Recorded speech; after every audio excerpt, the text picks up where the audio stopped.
आज हम सबको 6 अप्रैल से 9 अप्रैल तक धारीवाल की कन्वेंशन में जो बचे हुआ था उसका सार बताऊंगी।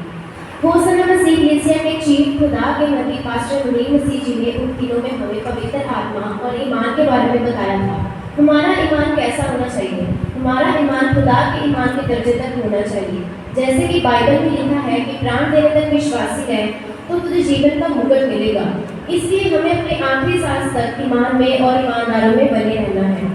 दूसरा, हमें पवित्र आत्मा प्राप्त करना है। हमने खुदा से रूह मांगना है ताकि हम खुदा की आवाज़ और शैतान की आवाज़ में फर्क पहचान सकें। कलाम की गहराई को समझने के लिए हमें पाक रूह बहुत ज़रूरी है। पाक रूह हमें दुआ करना, हुक्म मानना सिखाता है और खुदा के डर में रहना भी सिखाता है।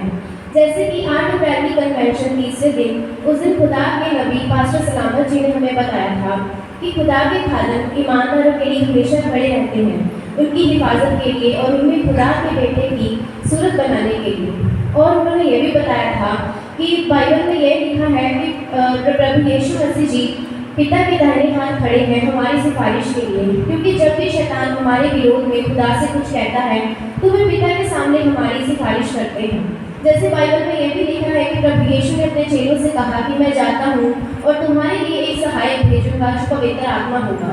और फिर पवित्र आत्मा भी हमें समय समय पर चेतावनी देता है और पिता के आगे हमें फिर कर हमारी दुहाई देता है।